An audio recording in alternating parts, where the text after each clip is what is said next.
شريك في الملك ولم يكن له ولي من الذل وكبره تكبيرا.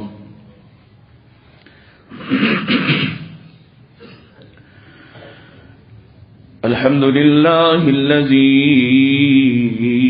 علم بالأنعام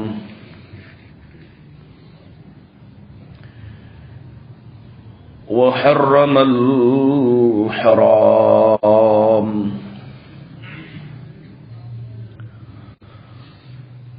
الذي خلق كل شيء وخلق الإنسان والأنعام،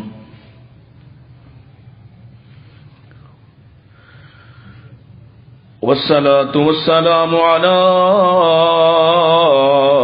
أشرف الأنبياء وسيد الأنام، وعلى آله العظام وعلى أصحابه الكرام وعلى من اتبع الإسلام.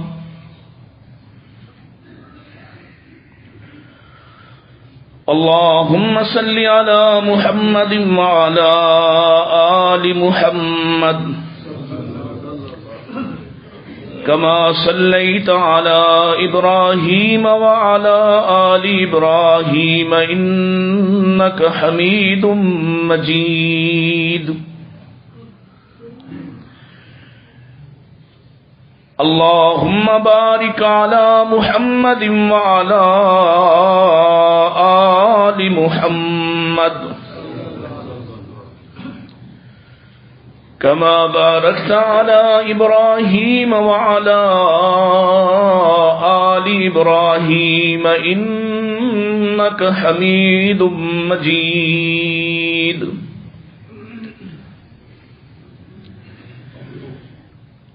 أعوذ بالله السميع العليم من الشيطان الرجيم.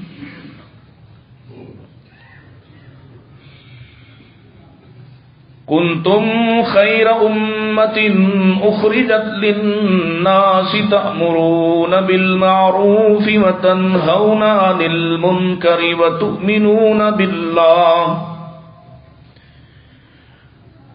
ولو آمن أهل الكتاب لكان خيرا لهم منهم المؤمنون وأكثرهم الفاسقون.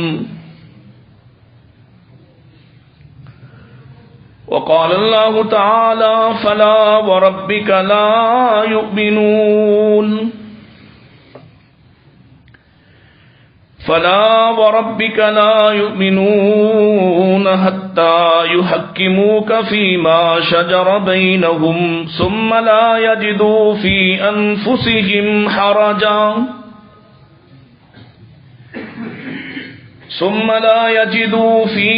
أنفسهم حرجا مما قضيت ويسلموا تسليما.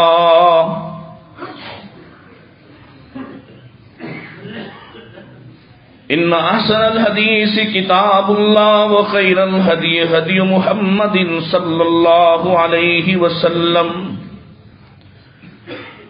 وشر الأمور محدثاتها كل محدثة بدعة وكل بدعة ضلالة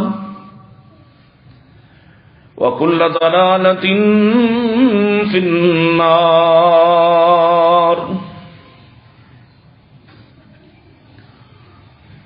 حمد و ثنا، تعریفات، تسبیحات، تحلیلات و تکبیرات اللہ سبحانہ و تعالی کے لیے جو ہر قسم کے نقائص سے، عیوب سے مبرہ اور منزہ ہے.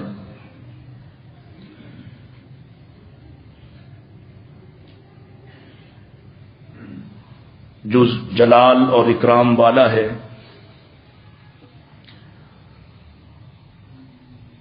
جو خالق ہے اور معبود ہے،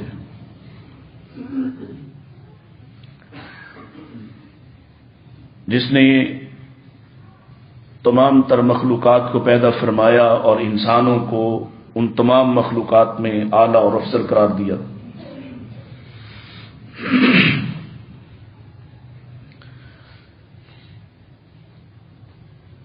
جو کل بھی سراپا احسان، جو آج بھی سراپا احسان، اور جس کے احسان کے بغیر انسان کا ایک پل بھی نہیں گزر سکتا، اس سے دعا اور درخواست کرتے ہیں وہ آخرت میں بھی اپنے احسان سے ہمیں معاف فرما دے۔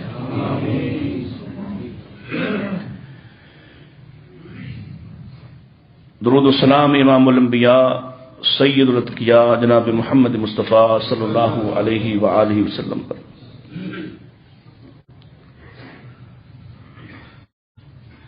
ہمارا موضوع اور عنوان مفید زندگی، نفع بخش زندگی چل رہا ہے، اور مختلف پہلوؤں کا ذکر کرتے کرتے ہم معکوس انداز میں ایمان پر پہنچے ہیں کہ ایمان کتنا نفع بخش ہوتا ہے، ایمان کے فوائد کیا ہیں۔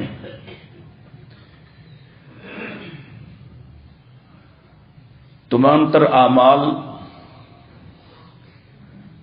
ردی ہیں اگر ان کے ساتھ ایمان نہ جڑا ہو۔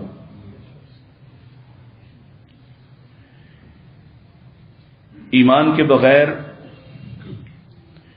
کوئی نیکی بھی ایسی نہیں جو اللہ کے ہاں اپنے بدلے کو یا وزن کو ثابت کر سکے۔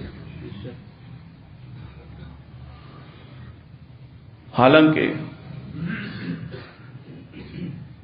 نیکیاں اللہ تعالی باقی رکھتا ہے اور ان کا اجر عطا کرتا ہے، لیکن وہ نیکیاں جو ایمان کے بغیر ہوں، ان نیکیوں کا بدلہ مالک کائنات اسی دنیا میں عطا کر دیتا ہے، اور آخرت میں کسی کو ایک دن کا بھی ان نیکیوں کا بدلہ اور اجر نہیں ملے گا۔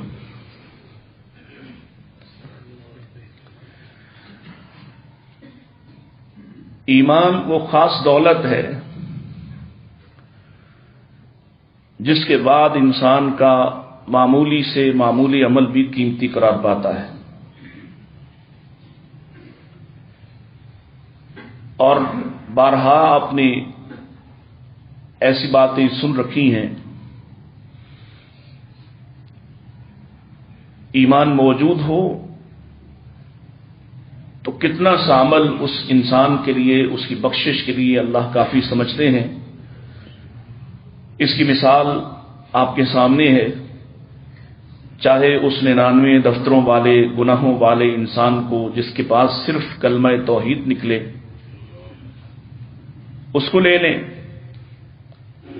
یا زندگی بھر زناکاری پر مصر رہنے والی اس خاتون کو لے لیں جس نے صرف ایک جانور کو، ایک کتے کو پانی پلایا۔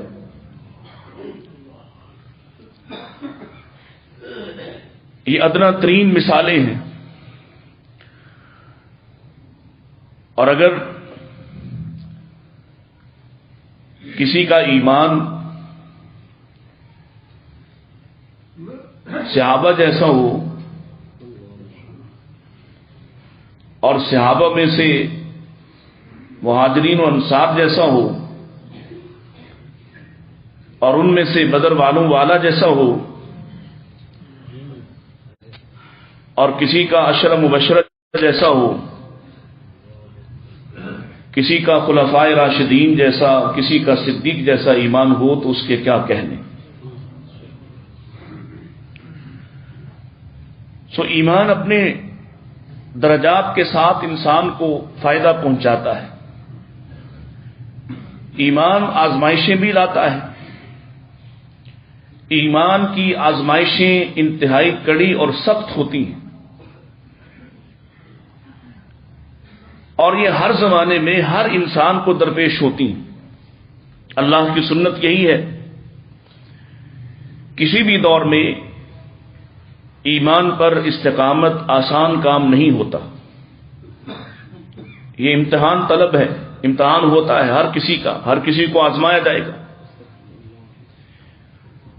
اگر نہ آزمایا جاتا تو محمد رسول اللہ صلی اللہ علیہ وسلم کو آزمایا نہ جاتا۔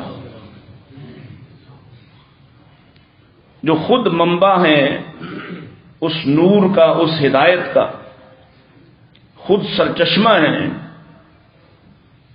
اس کے باوجود سب سے کڑی، مشکل اور کٹھن آزمائشیں آنکھ پر آئی ہیں۔ امتحان یا مصیبت کا آ جانا کسی کے امتحان میں نقص نہیں ہے، بلکہ اللہ تعالیٰ اس ایمان کو فائدہ دیتا ہے جو ایمان مصیبت میں بھی قائم رہتا ہے۔ اور جن لوگوں کو اس کا نفع سمجھ آ جائے، پھر وہ اس کے دفاع، اس کی بقا کے لیے ہر قسم کے امتحان اور ہر قسم کے نقصان کا سامنے کرنے کو تیار ہوتے ہیں اور خوشی خوشی تیار ہوتے ہیں۔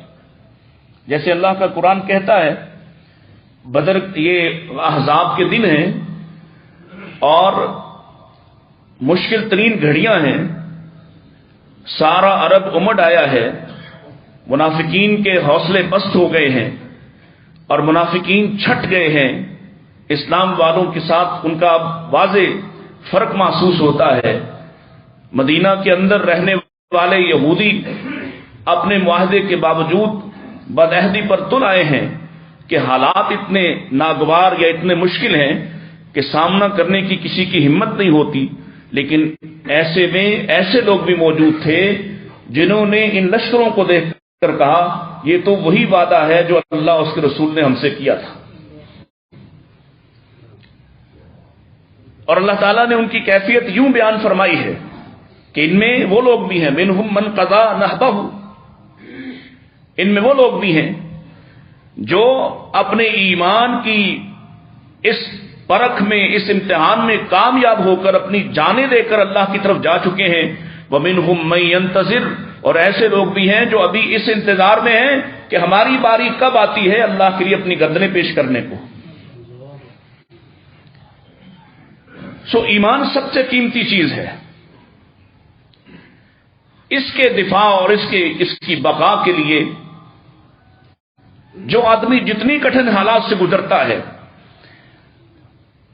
اور شکوہ نہیں کرتا۔ ہمارے ہاں آپ نے دیکھا ہوگا مفلسی، اور خاص طور پر اس دور میں مفلس ہونا یا کم وسائل ہونا ایک بڑا امتحان ہے، اور اللہ نہ کرے میں ایسی کوئی پیشین گوئی نہیں کر رہا، لیکن حالات ایسے دکھائی دے رہے ہیں کہ جانے کس طرح کے حالات سامنے کھڑے ہیں، اور بڑے بڑوں کا ایمان آزمایا جائے گا۔ ایسے میں صرف وہ لوگ بچیں گے جنہیں ایمان عزیز ہوا، جنہوں نے یہ ٹھان لی کہ سب کچھ قربان ہو سکتا ہے مگر ایمان نہیں جانے دیں گے، سب کچھ قربان ہو سکتا ہے مگر ایمان سے دستکش نہیں ہو سکتے، اس بنیادی عقیدے کو نہیں چھوڑ سکتے۔ اس کے لیے جیسی بھی مصیبت آئی ہم سامنا کرنے کو تیار ہیں اور اللہ کے بھروسے پر تیار ہیں، اس لیے کہ اس کے بغیر چارہ ہی نہیں ہے۔ کوئی شخص پہاڑوں جیسے اعمال کرتا ہو، نیکیاں کرتا ہو، اچھائیاں اور بھلائیاں کرتا ہو، لوگوں کے کام آتا ہو، چلو آسان کرتا ہوں، ایمان پاس نہیں تو پاکستان پوری خلقت کو کوئی کھانا کھلا دے، کھانا کھلانا بڑا عظیم عمل ہے، لیکن ایمان پاس نہیں، صحابہ کی نفرت دل میں پالے ہوئے ایک ادارہ ہے، نام نہیں لے رہا آپ خود ہی سمجھ جائیں، ایک ادارہ ہے جو کھانا کھلا رہا ہے بڑے پیمانے پر، خاص طور پر کراچی میں، لیکن ایمان پاس نہیں، ایمان پاس نہیں کہ صحابہ کی نفرت میں ان کے ساتھ ملا جو صحابہ سے نفرت کرتے ہیں۔ ہمارا عقیدہ قرآن و سنت پر مبنی، ہم اس بات میں واضح طور پر اس کیفیت کے ساتھ کھڑے ہیں کہ اتنا بڑا عمل کرنے کے باوجود بھی اگر کوئی شخص ایمان سے خالی ہے تو اس دنیا میں تو فائدہ اٹھا سکتا ہے، آخرت میں کوئی فائدہ نہیں ہوگا۔ میں پرانی مثالیں نہیں دے رہا، نئی مثالیں آج کے زمانے کی، اور اللہ تعالیٰ نے اپنی ذات کی قسم اٹھا کر کہا ہے والعصر، مجھے میری قسم ہے۔ یہ ترجمہ کیا جا سکتا ہے، کیوں؟ اللہ کے رسول فرما گئے لا تسبوا الدہر، زمانے کو گالی نہ دیا کرو۔ اللہ یہ کہتے ہیں فإنی أنا الدہر، کہ میں ہی زمانہ ہوں، میں خود زمانہ ہوں، زمانے کو گالی نہ دیا کرو۔ اور یہاں اللہ کس کی قسم اٹھا رہا ہے؟ زمانے کی، والعصر، زمانے کی قسم، گویا مجھے میری ذات کی قسم۔ ان الانسان لفی خسر، انسان ہے تو نقصان میں، ہر طرح کا نقصان۔ پیدا ہوتے ہی سانسیں کم ہوتی ہیں، کم ہوتی چلی جاتی ہیں، لوگ سمجھتے ہیں یہ بڑھ رہا ہے، وہ کم ہو رہا ہے، نقصان میں۔ اللہ اکبر، لیکن یہ نقصان تو سب کو درپیش ہے، ایمان والے کو بھی اور بے ایمان کو بھی۔ وہ کون سا نقصان ہے جو اللہ تعالیٰ یہاں ارشاد فرماتے ہیں کہ تمام کے تمام انسانی نقصان میں ہیں؟ کوئی استثناء بھی ہے؟ کوئی بچے گا بھی؟ یا مالک کائنات اپنی قسم اٹھا کر یہ خبر دے رہے ہیں کہ سب کے سب ہلاک ہو گئے؟ استثناء آگے ہے، الا، آگے کیا ہے یاد ہے؟ الذین آمنوا، وہ لوگ جو ایمان لائے یا ایمان والے، الا الذین آمنوا، وہ جو ہر طوفان میں ایمان والے ثابت ہوئے، ہر مشکل گھڑی میں ایمان والے رہے، ہر کٹھن حالات میں ایمان والے رہے، ہر جگہ پر انہیں ٹیسٹ کیا گیا، آزمایا گیا، اور یہ ہمیشہ ایمان پر رہے۔ الا الذین آمنوا، یہ نقصان سے بچے ہوئے، یہ فائدے میں ہیں۔ حالات کیسے بھی ہو جائیں، غربت ہو تو بھی فائدے میں، کہ صبر کر کے اللہ سے فائدہ سمیٹ لیتے ہیں، آسانی ہو، فراوانی ہو تب بھی فائدے میں، کہ شکر کرتے ہیں اور عاجز رہتے ہیں اور جھک جاتے ہیں، مالک کو پہچاننے والے ہیں، اس لیے یہ اس وقت بھی فائدے میں ہیں۔ یہ امیر ہے تو بھی فائدے میں، غریب ہے، غریب تر ہے تو بھی فائدے میں۔ الا الذین آمنوا وعملوا الصالحات، اور ایمان کے ساتھ کیا چاہیے؟ اعمال صالح، اچھے کام۔ کون سے اچھے کام؟ جنہیں میں اچھا سمجھتا ہوں یا آپ اچھا جانتے ہیں، وہاں رہنمائی کیا ہوگی؟ اچھے کام کی ایک ہی تعریف ہے، وہ کیا ہے؟ لقد کان لکم فی رسول اللہ اسوۃ حسنہ، ہر وہ کام جو رسول اللہ نے کیا ہے، ہر وہ کام جو اللہ کے نبی کی سنت ہے، اگر یہ اس ایمان پہ رہتا ہے اور پھر کبھی ملاوٹ نہیں کرتا، اس ایمان میں ملاوٹ نہیں کرتا۔ قرآن کہتا ہے الذین آمنوا ولم یلبسوا ایمانہم بظلم اولئک لہم الامن وہم مہتدون۔ دو فائدے ہیں، توجہ فرمائیے۔ الذین آمنوا، ایمان لایا، ایمان لانے والے تو بڑے ہوتے ہیں، ولم یلبسوا ایمانہم بظلم، لیکن ایک آزمائش رہتی ہے ہر دم کہ انہوں نے ایمان کے ساتھ ظلم کی ملاوٹ تو نہیں کی۔ ظلم کیا ہے؟ وقت بچانے کی خاطر مختصر صحابہ آئے تھے اللہ کے رسول، قرآن کہتا ہے وہ محتد ہوں گے، وہ ہدایت یافتہ ہوں گے، وہ امن میں ہوں گے جو ایمان لانے کے بعد اس کے ساتھ ظلم کی ملاوٹ نہیں کرتے۔ اینا من لا یظلم نفسہ یا رسول اللہ، اللہ کے رسول وہ کون خوش نصیب ہے جو ایمان لانے کے بعد کوئی گناہ نہ کرے۔ گناہ تو ہو جاتا ہے، غلطیاں ہو جاتی، بچیں گے کیسے؟ تو آپ نے آسان کر دیا، آپ نے فرمایا جن باتوں کی طرف تمہاری توجہ ہے وہ ظلم کی ملاوٹ وہ نہیں، وہ ہے ظلم ہی، لیکن اس ظلم کو معاف کرنے والے نے پہلے اعلان کر رکھا ہے اگر شرک لے کر نہ آیا میں اس کو جتنے گناہ لے کر آئے گا اس کی اتنی ساری مغفرت کے ساتھ اس کا استقبال کروں گا۔ یہاں ظلم سے مراد ان الشرک لظلم عظیم ہے، یہاں مراد شرک ہے کہ اگر شرک سے بچا رہا، شرک کی ملاوٹ اللہ کو پسند نہیں، شرک کی ملاوٹ۔ اور اللہ کی قسم ہے اللہ کو اپنے نبی کے ساتھ کوئی دوسری اطاعت والی ملاوٹ بھی پسند نہیں۔ کوئی یہ کہے کہ میں رسول اللہ کے برابر فلاں کو بھی لے آؤں، وہ خالق کہتا ہے ہم نے اس خیال سے، اس وجہ سے نبی کا کوئی بیٹا باقی ہی نہیں رکھا کہ کوئی برابری کا دعویٰ کر سکے۔ ما کان محمد ابا احد من رجالکم ولکن رسول اللہ وخاتم النبیین، ہم نے محمد کی مثل کوئی بنایا ہی نہیں، جب آپ آ گئے پھر کسی کا زمانہ باقی نہیں، نہ کسی کی اطاعت باقی ہے، اوپر آسمان والا رب ہے اور نیچے اس کا مصطفیٰ ہے، اس کی عبادت کی جائے گی، اس کی اطاعت کی جائے گی۔ ادھر شرک ہوا وہ بھی ناقابل معافی، اور ادھر ملاوٹ کی تو، ادھر برابری دی تو، ادھر کسی اور کو اس جیسا سمجھا تو، اس جیسے حقوق دیے تو، یہ ایمان ہے۔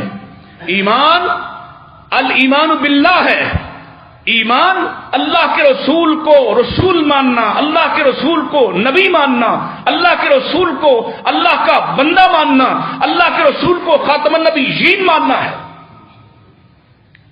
یہ ایمان کا پیکج ہے۔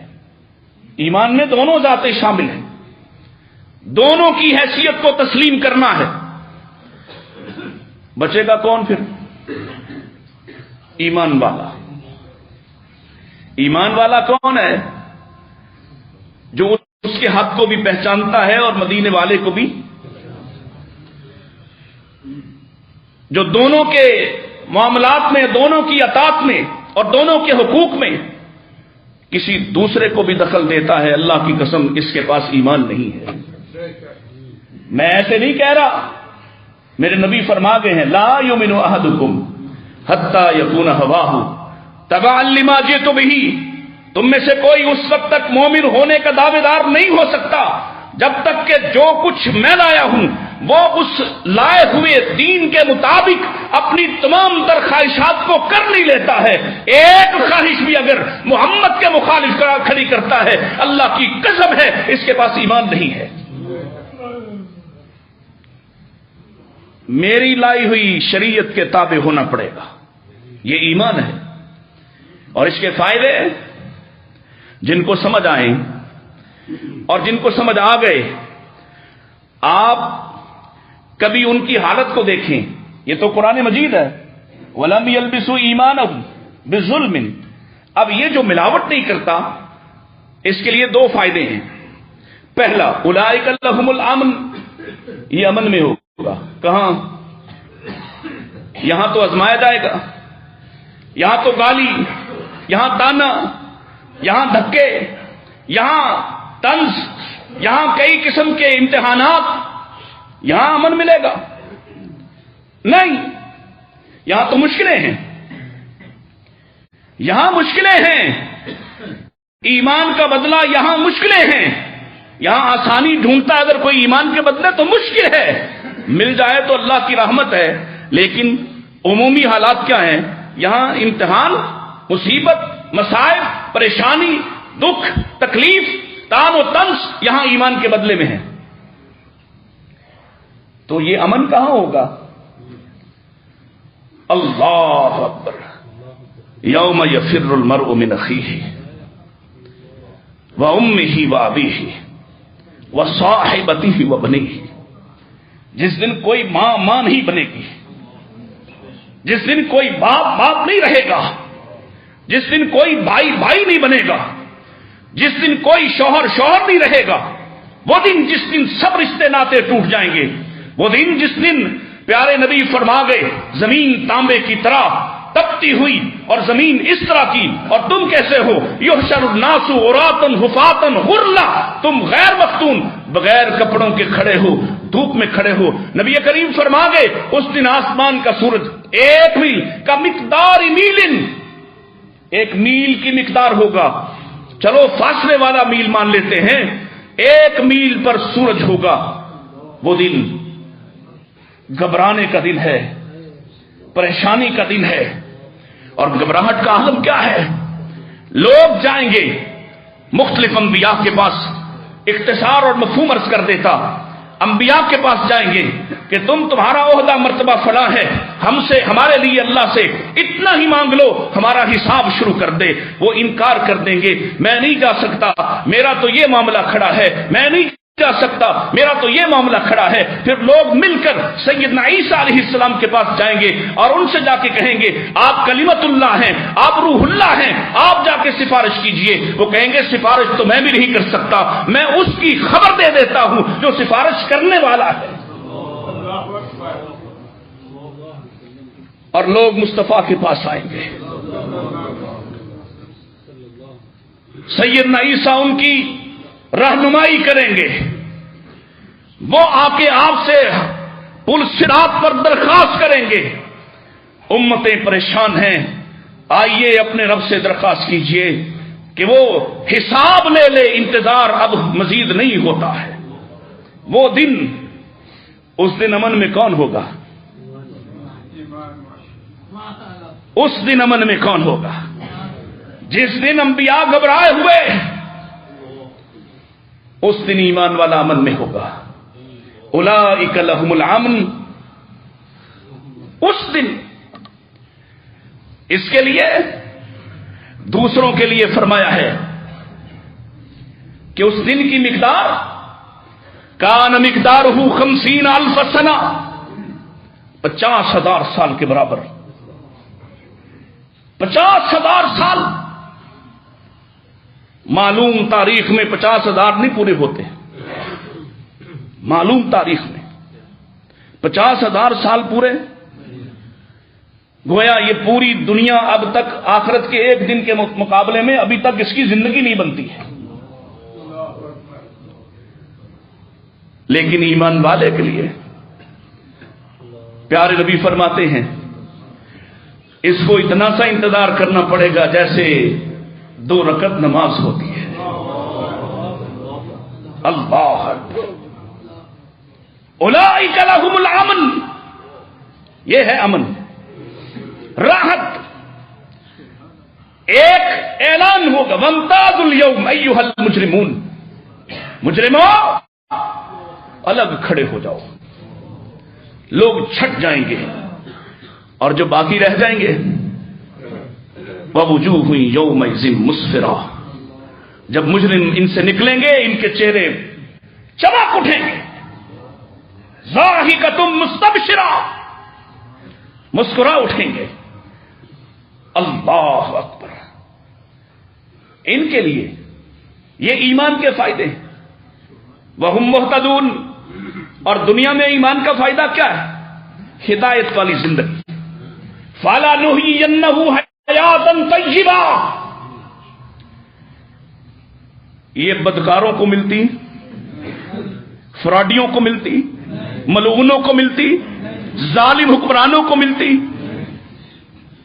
وَهُمْ مُهْتَدُونَ، یہاں ہدایت، جس نے سینے سے ہدایت لگائی، اللہ کی قسم وہ ریڑی باندھ بھی سلام کے لائق، وہ کوئی خاک روب ہے، کسی جگہ پین ہے، کسی جگہ چوکیدار ہے، وہ بھی سلام کے لائق۔ اور وہ راحتوں آسانیوں والی زندگی گزارنے والا اگر ایمان اس کے پاس نہیں، اگر اللہ کی توحید کے ساتھ پکا نہیں، اگر محمد رسول اللہ کی اطاعت کے ساتھ وابستہ نہیں، تو اس کو کہتے ہیں لگ پتا جائے گا، لگ پتا جائے گا، بلایا جائے گا اور کہا جائے گا اس کو بڑی نعمتیں دی، حساب بعد میں لیتے ہیں، ذرا ایک چکر تو لگوا کے لاؤ، ایک چکر تو لگوا کے لاؤ۔ ابھی عذاب سہے نہیں، ابھی عذاب برداشت نہیں کیے، صرف دیکھ کر لوٹے گا۔ راحتوں نعمتوں کی زندگی گزارنے والے سے سوال ہوگا، بتلاؤ تمہاری زندگی کیسی رہی؟ کہے گا دکھوں سے بھری ہوئی تھی۔ ایمان کے فائدے، اور اگر ایمان محبوب ہو جائے پھر یہ کیا امتحان ہے؟ پھر 2 اونٹوں کے ساتھ باندھ کے اس کو پوچھا گیا تھا، بتاؤ اپنی ہی نہیں تمہارے ایمان کے لیے آزمائش یہ ہے، بیٹا سامنے دھوپ میں باندھا ہوا، شوہر باندھا ہوا، اگر تم واپس پلٹ جاؤ تو ہم سب کو چھوڑ دیں گے۔ اور وہ بندی ہوئی کہہ رہی تھی، صاف دکھائی دے رہا تھا یہ ظلم سے باز نہیں آئیں گے، موت سامنے کھڑی تھی۔ اور کیا خوبصورت ارشاد ہے، فرمایا ایسا نہیں ہو سکتا، بیٹا کیا، شوہر کیا، اور میری جان کیا، ساری کائنات بھی وار دوں، لیکن محمد کے قدموں سے واپس جانے والی پھر۔ اور یہی وہ عالم ہے جب مصطفیٰ علیہ السلام نے دیکھا ابھی تو آخرت کے فائدے شروع ہونے ہیں، لیکن آپ نے پہلے ہی فرمایا اصبروا آل یاسر، آل یاسر صبر کرتے رہنا، ڈٹے رہنا، ڈٹے رہنا، فإن موعدکم الجنہ، میں تم سب سے جنت کا وعدہ کرتا ہوں، اور یہ خاندان کا خاندان جنت میں جانے والا ہے۔ اللہ کی قسم ہے، وہ سامنے ایک کمزور عورت ہے، اس نے ناف پہ نیزہ مارا ہے اور دونوں اونٹوں کو بھگایا ہے، 2 ٹکڑے جسم ہوا ہے۔ ایمان ہے، 2 ٹکڑے، یہ کوئی کاغذ نہیں تھا، یہ کوئی گتا نہیں تھا جس کو 2 ٹکڑے کیے جائیں تو اس کو تکلیف نہ ہو، 2 ٹکڑے کیا ہے، لیکن اس کے منہ سے اف تک نہیں نکلا۔ یہ ایمان ہے، جس کو سمجھ آ جائے ایمان۔ اللہ اکبر، اس بدبخت نے ہمیں چھیڑا ہے، کہتا ہے امیوں کو صحابہ بنا رہے ہیں، تمہیں کیا پتا صحابی بننے والا جو ایمان ہے وہ کس درجے کا ہے، وہ کس حیثیت کا ہے، اور ان کے محبت کے بغیر۔ اللہ اکبر، ایک قول ہے ایک امام کا، دل کو بڑا ہی پیارا اور محبوب لگا، میں آپ کو سنانے لگا ہوں۔ البدایہ والنہایہ میں امام زہری کہتے ہیں، میں نے صحابہ کے بارے میں سیدنا سعید بن مسیب رحمۃ اللہ تعالی علیہ سے پوچھا کہ یہ جو صحابہ کے بارے میں عقیدہ ہے، اہل بدعت نے ایک نئی طرف شروع کی ہے، صحابہ کو برا بلا کہتے ہیں، آپ کیا کہتے ہیں؟ تو حضرت سعید جو تابعیوں کے سردار ہیں، ان کے الفاظ سنیے، فرماتے ہیں یا زہری، اے زہری میری بات سن، من مات محبا لابی بکر و عمر و عثمان و علی، جو شخص ابو بکر، عمر، عثمان، علی ان کی محبت میں مرے، یعنی ان کی محبت سے لبریز ہو اور اس حالت میں اسے موت آئے، وشہدہ للعشرۃ بالجنہ، اور جن 10 خوش نصیبوں کو جنت کی بشارت دی گئی ان کی شہادت دیتا ہے، ان کے ایمان کی گواہی دیتا ہے، وترحم علی معاویہ، اور معاویہ کے لیے رحمت کی دعا کرتا ہے، کان حقا علی اللہ، اس کے لیے اللہ پر حق ہے، اللہ کے ذمے ہے، اللہ یناقشہ الحساب، کہ اللہ اس شخص کا حساب ہی نہ لے۔ جس کے سینے میں ابو بکر، عمر، عثمان، علی کی محبت، جس کے سینے میں عشرہ مبشرہ کو جنتی ماننے کا دعویٰ، اور جو معاویہ کے لیے رحمت کی دعا کرتا ہے، حضرت امام حضرت سعید بن مسیب رحمہ اللہ تعالی کہتے ہیں اللہ کے ذمے ہے کہ کل قیامت کے دن اس کا حساب ہی نہ لے۔ ایمان کتنی بڑی چیز ہے، اور ایمان کوئی ایک نکتہ نہیں کہ تم کہہ دو، زبان سے کہہ دو لا الہ الا اللہ تو کام بن جائے، اس کے لیے ایک راستہ ہے، اس کے لیے ایک شاہراہ ہے، ایک شارع ہے، ایک رہنما ہے، اس رہنما کے پیچھے چلنا پڑے گا. اگر اس رہنما سے جان بوجھ کر انحراف کیا تو ایمان جاتا رہے گا، ایمان باقی نہیں رہے گا. قرآن مجید نے کہا ہے اطیعوا اللہ واطیعوا الرسول ولا تبطلوا اعمالکم. اللہ کی مانو، رسول کی مانو. اور تیسرا درمیان والے، بڑے بڑے پگڑیوں والے، نسبتوں والے، ولا تبطلوا اعمالکم. اگر کسی کے پیچھے لگ کر تم محمد کے راستے کو چھوڑ بیٹھے تو سب کچھ ضائع ہو جائے گا. اور جنہوں نے اس بات کو سمجھا، آئیے ایک واقعہ سنیے. اللہ اکبر، کہ ایمان کی وجہ سے نصیب کیسے بلند ہوتا ہے. حنین کے میدان میں جب شکست ہو گئی کافروں کو تو وہ بھاگنے لگے مختلف سطحوں پہ. کوئی طائف کو بھاگا، کوئی نخلا کی طرف، کوئی اوتاس کی طرف. تو رسول اکرم صلی اللہ علیہ وسلم نے بعض دستوں کو ان کے پیچھے تعاقب کے لیے روانہ کیا. ان میں سے ایک اوتاس کی طرف جو دستہ بھیجا، اس کے سربراہ ابو عامر اشعری رضی اللہ تعالیٰ عنہ کو بنایا. یہ چچا ہیں حضرت ابو موسیٰ اشعری کے. یہ پیچھے جا رہے ہیں اور اسی دستے نے درید بن سمہ جیسے بدبخت عرب جنگجو کو مار ڈالا. پلٹتے ہوئے ان میں سے ایک جسمی نے تیر مارا جو حضرت ابو عامر کے گھٹنے میں پیوست ہو گیا. تو حضرت ابو موسیٰ اشعری کے چچا ہیں، پلٹ کے پوچھا چچا آپ کو تیر کس نے مارا ہے؟ تیر بڑا خوفناک لگا. اشارہ کیا کس آدمی نے، اس کا تعاقب کیا. وہ بھاگ کھڑا ہوا، پھر اس کو غیرت دلائی، آر دلائی، اس نے مقابلہ کیا. حضرت ابو موسیٰ نے اس کو قتل کر دیا. واپس آ کے کہا چچا میں نے آپ کے قاتل کو مار ڈالا ہے.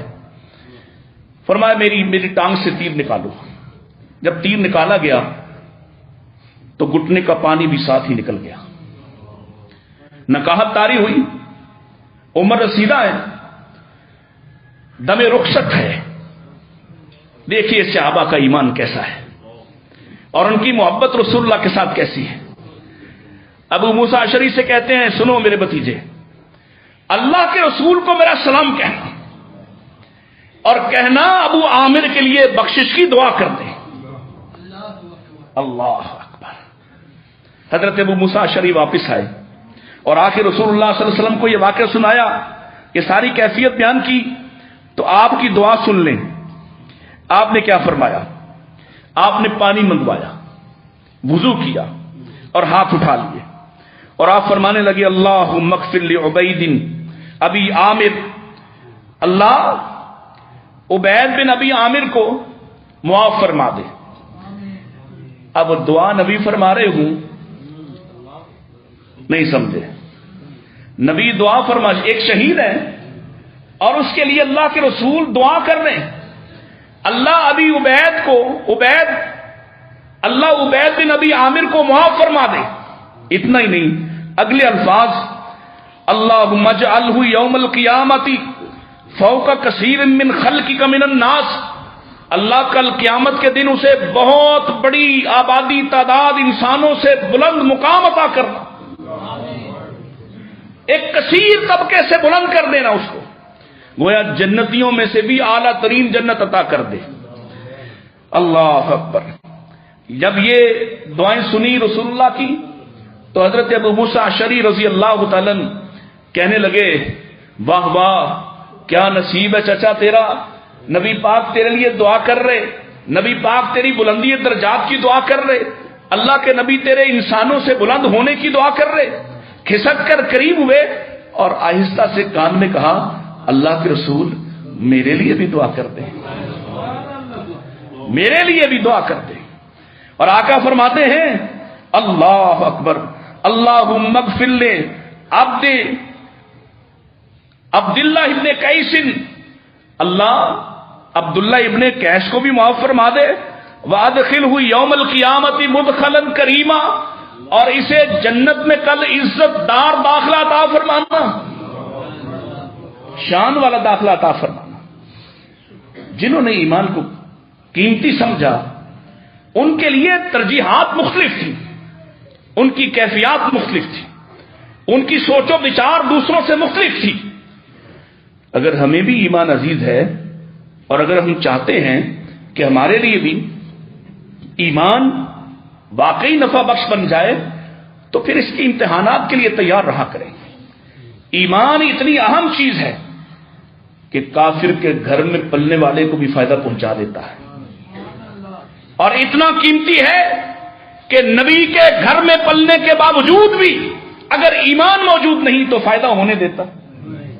مثالیں آپ کے سامنے، نوح علیہ السلام کا بیٹا، کتنا قریبی رشتہ ہے، اور یہاں ایک ننگ دڑنگ ملنگ آ جاتا ہے اور کہتا ہے کہ علی کے ساتھ میری رشتہ داری ہے رضی اللہ تعالیٰ، ہاتھ میں اس نے کنگن پہنے ہوئے، گلے میں مختلف طرح کی مالائیں لٹکائی ہوئی، منہ سے بدبو کے بھگوکے اٹھتے ہیں، بھنگ گھوٹنے اور پینے پلانے والا، لیکن اپنی نسبت کی بنیاد پہ کہتا ہے کہ میں علی کا ملنگ ہوں۔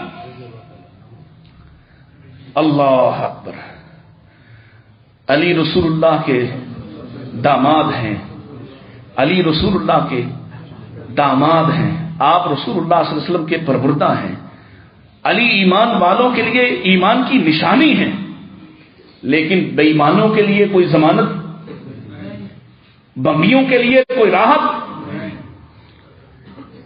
اگر یہ اصول دیکھا جاتا تو کل نوح علیہ السلام کے بیٹے کو فحال بینہم الموج فکان من المغرقین کے حوالے نہ کیا جاتا۔ اگر یہ ضابطے ہوتے تو دو بیویوں کا ذکر کر کے کہا، امرأۃ نوح وامرأۃ لوط کانتا تحت عبدین من عبادنا صالحین فخانتہما، اللہ نے دونوں کو خائن قرار دیا، خائن، دونوں خیانتکار تھیں، اور ساتھ کیا فرمایا، فلم یغنیا عنہما من اللہ شیئا، نبیوں کی بیویاں ہونے کے باوجود انہیں فائدہ ہوا؟ ایمان نہیں، بس یہی بس نہیں، وقیل ادخل النار مع الداخلین، اللہ نے فرمایا کہ ابھی ادھر ماری گئی ہے اور ساتھ ہی جہنم میں داخل کی گئی ہے۔ رشتہ داری میں فائدہ دیا؟ ایمان نہ ہو تو رشتہ داری فائدہ دے سکتی؟ اگر نبیوں کی رشتہ داری فائدہ نہیں دے سکتی تو پھر ہماری تمہاری رشتہ داری کا کیا معنی ہے؟ اور ایمان ہے، ایمان کی آزمائش سے گزری ہے تو وہ آگے اسی کا ذکر ہے، وَضَرَبَ اللَّهُ مَثَلًا، اللہ نے اس کی مثال بھی دی ہے۔ کون؟ امرأۃ فرعون، آسیہ کا نام لیا ہے، وَفِرْعَوْنَ ذِی الْأَوْتَادِ کو یاد کروایا ہے، میخیں ٹھوکی گئی سیدہ آسیہ کے بدن میں ایمان چھیننے کے لیے۔ لیکن جسے ایمان کی سمجھ آ جائے، میخیں کیل ٹھوکے جائیں تب بھی ایمان نہیں چھوڑتا۔ ذرا اپنی فکر تو کرو، کن باتوں کے پیچھے ایمان چھوڑتے ہو؟ کن چیزوں کے لیے ہوس کے مارے ہوئے ایمان سے ہاتھ دھو لیتے ہو؟ لوگ سینے میں دیوار کے ساتھ لگا کے آر پار والے کیل ٹھوکے جاتے ہیں۔ سننا شاید آسان ہو، کہنا بھی آسان ہے، لیکن کیل برداشت کرنا، اللہ اکبر۔ اور پھر اعزاز کیا ہے کہ وہ زمین پہ کھڑے ہو کے کہہ رہی ہیں، رب ابن لی عندک بیتا فی الجنہ۔ پھر اعزاز کیا ہے؟ نبی کریم علیہ السلام فرماتے ہیں 4 اکمل ترین عورتیں ہوئی ہیں، ان میں پہلے نمبر پہ فرمایا آسیہ زوجہ فرعون ہے، فرعون کی بیوی ہے، ایمان کی وجہ سے۔ ایمان کتنا! اور اگلا قرآن ایک اور شہادت دیتا ہے۔ اب پروفیسر صاحب نے جگہ چھوڑو، کافی دیر سے ستے پہ۔ قتل اصحاب الاخدود، ہلاک ہو گئے خندقوں والے. النار ذات الوقود، یہ ایک نار، ایک آگ ہے ایندھن والی. اذ ہم علیہا قعود، جس پر یہ تماشائی بن کر اوپر بیٹھے ہوئے خندقیں کھود کے پاس گویا براجمان ہے. ایمان والوں کو کہتے ہیں یا ایمان بچاؤ یا مرو. اللہ اکبر. اور ایمان والے کشاں کشاں اس میں چھلانگ لگاتے ہیں آگ میں، کہ اگر یہ آزمائش ہے تو اللہ نے یہ نہیں کہا کہ جو آگ میں گرے وہ مارے گئے. فرمایا قتل اصحاب الاخدود، جنہوں نے خندقیں کھودی وہ مارے گئے، وہ ہلاک ہوئے. وہ جو جل گئے ہیں تمہارے سامنے وہ تو کامیاب ہو گئے. وَهُمْ عَلَىٰ مَا يَفْعَلُونَ بِالْمُؤْمِنِينَ شُهُودٌ، مومنوں کو دیکھ رہے، جلتے ہوئے مزہ لے رہے ہیں. لیکن اللہ کی قسم ہے کل وہی مومن، اور انہی میں سے ایک وہ بھی ہے جس کے بچوں نے چھلانگ لگائی ہے، اور جو اپنے چھوٹے سے بچے کو ڈالنے میں متعامل ہے، اور بچہ اس سے کہہ رہا ہے کہ میری ماں ڈال دے ڈال دے. دنیا کی کوئی مصیبت آخرت کی مصیبت کے برابر. یہ ایمان ہے، یہ ایمان ہے جو عزیز تر. اور اگر یہ عزیز تر نہیں تو آپ فائدہ اٹھا کے دیکھ لیں. یہ آج کی بات کرنے لگا ہوں. ایمان کے لیے آزمائش آتی ہے. ایک دوست ہے ہمارے، آپ بھی واقف ہی ہوں گے امید ہے، عیسائی پادری تھے، نوجوان. اللہ نے توحید کی سمجھ عطا کر دی، اللہ نے صحیح دین تک آنے کی توفیق عطا کر دی. مسلمان ہو گئے. عبد الوارث گل، جانتے ہیں نام؟ ایک آدمی اب تک 2000 مسلمان کر چکا.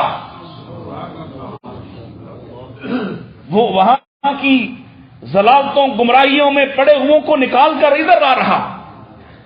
اور یہی نہیں بلکہ جب وہ یہاں آتے ہیں تو ہم پکے مسلمانوں اور پیدائشی مسلمانوں کا جو رویہ ان کے ساتھ ہوتا ہے ان تکلیفوں سے بچانے کی بھی کوشش کر رہا. ہم تو قبول نہیں کرتے نا. اسلام کہے 1 منٹ پہلے کافر ہو، اگلے لمحے ایمان والا تو تیرا بھائی ہے. لیکن ہم بھائی ماننے کو، ہم رشتہ داری کرنے کو، ہم اس کی کئی نسلوں کو جو 2 نسلیں پہلے بھی اسلام لا چکے ہوں، ہم اس کو اب تک بھی دیندار کہہ کے پکارتے ہیں، اب بھی اس کی توہین کرتے ہیں. وہ اس کو بھی سنبھال رہا. انہی دنوں میں اسلام آباد میں یہاں آپ کو پتا کچھ سرکاری گدے ہیں، کچھ سرکاری ملا ہیں جو ہر حکومت کے ساتھ ہوتے ہیں. اور ان میں سے ایک تو آپ وہ جانتے ہیں، بھینسا، جس نے علاج کروایا سعودی عرب سے. اس بدبخت کو ہر جگہ موقع ملتا ہے، اس کے پاس جانے کیا ہنر ہے. وہ وہاں بیٹھا ہوا ہے اور ایک سیمینار ہو رہا ہے، اور پروپیگنڈا کیا ہے کہ پاکستان میں جبری اسلام قبول کروایا جاتا ہے، پاکستان میں ظلم کیا جاتا ہے. اسی مجلس میں ہندو آ کے کہتا ہے کہ ہماری کم سن بچیوں کو بگا کر تو مسلمان کرتے ہو، اسے آزادی ہے بولنے کی. جھوٹ بولا. اسی مجلس میں سکھ بھی جھوٹ بولتے ہیں، آزادی ہے، پاکستان کی حکومت وزارت مذہبی امور اس کو کنڈکٹ کروا رہی. اور انہوں نے ہی خود ہی دعوت دے کر عبد الوارث کو بلایا ہوا. اب عبد الوارث کی باری آئی تو کہا ہم سے تو پوچھو کہ ہم کیسے آئے، ہم سے تو جانو. خود ہی بناتے ہو مقدمہ اور خود ہی اس کے مدعی، خود ہی انصاف کرتے ہو. ہم سے پوچھو ہم کیوں آئے، ہم پر کس نے جبر کیا، کس نے ظلم کیا. ہم تمہیں بتاتے ہیں کہ اسلام قبول کرنے کے بعد جو جبر تمہاری طرف سے ہوا وہ کتنا تھا. اولادیں چھین لی، آج بھی آج کی بات کر رہا، اولادیں چھین لی، گھر سے نکالا، آج بھی قتل کی دھمکیاں دیتے ہو، 2000 لوگ مسلمان ہوئے، آپ ایک بھی ثابت کر دو کسی کو جبری طور پر مسلمان کیا گیا ہے۔ اس پر عیسائی اٹھے، شور کیا، ہنگامہ برپا کیا، کیونکہ یہ تو مقصد میں شامل نہیں تھا۔ مقصد کیا تھا؟ مقصد تو یہ تھا کہ دنیا میں یہ ثابت کریں کہ پاکستان کے اندر جبری مسلمان بنایا جاتا ہے اور اس کے نام پر پیسے بٹورے۔ جب اس مقصد کے خلاف ایک آواز اٹھی اور اس نے پرواہ نہیں کی کہ میرے پیچھے کوئی ادارہ نہیں، اس نے پرواہ نہیں کی اللہ کے بندے نے کہ میرے ساتھ کوئی جماعت نہیں، اکیلا تنہا تنہا کھڑا ہوا اور حق بات کہی، اسے اس بھینسے نے جا کر مائک چھین کر ممبر سے اسٹیج سے اتارا تاکہ وہ اپنی بات پوری نہ کر سکے۔ یہ آج کی بات ہے۔ ایمان آزمائشیں لیتا ہے، تم خوش قسمت ہو آزمائشوں کے بغیر ایمان ملا، لیکن جو معاشرت میں تمہارے امتحان ہو رہے، جو معیشت میں امتحان ہو رہا، جو گھریلو زندگی میں امتحان ہو رہا، جو اجتماعی کردار تمہارا ماپا پرکھا جا رہا ہے، اس میں پورے نکلو، پورے نکلو، ورنہ نبی پاک نے کیا فرمایا؟ میں آ رہا ہوں اس طرف، اگلے جمعے یہ بیان کروں گا انشاءاللہ وہ کون سی چیزیں جو ایمان چھین لیتی ہیں۔ فرمایا ایک سن لو، تفصیل اگلی دفعہ۔ فرمایا اس کے پاس ایمان ہے ہی نہیں۔ کس کے پاس؟ جس کا ہمسایہ اس کی تکلیفوں سے محفوظ نہیں ہے۔ ذرا غور تو کرو، ہم کہاں کھڑے؟ ساتھ والا ہمسایہ ہو، دکاندار ہو، محلے دار ہو، ہمارا سائز بڑھتا چلا جاتا ہے، اس کی تکلیف بڑھتی چلی جاتی۔ کہیں امن؟ ایمان ایسا ہوتا ہے، ایمان تو نفع بانٹتا ہے، ایمان تو راحتیں تقسیم کرتا ہے، ایمان تو لوگوں کو بشارت دینے والا ہوتا ہے۔ ایمان لوگوں کے لیے تکلیف دہ ہو سکتا؟ یہ جو پشاور میں ہوا ہے یہ کوئی ایمان ہے؟ اللہ کی لعنت ہو شخص پر جو یہ تعلیم دیتا ہو مسلمانوں کو مار ڈالو، اور پھر دعویٰ کرے کہ ہم نے مارا ہے۔ اور پھر ہم اس وقت بھی کہتے تھے وہاں عمارت اسلامیہ قائم ہو گئی ہے، ہمارے لیے مشکل آ گئی ہے، اور ہوا وہی۔ سب سے بڑا محسن پاکستان اور سب سے زیادہ تکلیف بھی۔ اگر کوئی پالیسی، اگر کسی حکمران کا کوئی رویہ افغانوں کے خلاف تھا تو ہمارا کیا قصور ہے؟ ہمارے بچے جو گھر سے باہر جائیں اور ان کے لیے امن چھین لیا جائے، ہمارا کیا؟ ہم نے تو ہمیشہ اپنے شہروں میں جگہ دی، ہم نے برداشت کیا، ہم نے خوش آمدید کہا، لیکن آج وہاں بیٹھ کر ایسے لوگوں کو یہاں پروموٹ کیا جاتا ہے، ان کے ذریعے سے حملے ہوتے ہیں، اور بار بار حکومت پاکستان کہہ رہی کہ آپ کی طرف سے سپورٹ ہوتی، آپ بچا رہے ان کو، وہ حملہ کرتا ہے اور واپس افغانستان چلا جاتا ہے۔ باڑ لگائی تو باڑ لگانے نہیں دیتے، تلخ قائد۔ اللہ اکبر! کسی مسلمان کو مسلمان قتل کرے، یہ اسلام ہو سکتا؟ ہم سب اس کی مذمت نہیں کرتے، اس کے لیے دعا کرتے ہیں کہ اللہ تمہیں تمہاری میں ڈال دے، کیونکہ جب بھی تم دنیا سے رخصت پاتے ہو تم ہماری طرف رخ کر لیتے ہو۔ ادھر ایران بھی ہے، ادھر رشیا بھی ہے، رخ کرو ادھر، ادھر تو مسلمان بستے ہیں، تمہاری مرضی کے نہ صحیح مسلمان ہیں۔ اللہ تعالی ہمیں امن عطا فرمائے، اور امن آئے گا بھی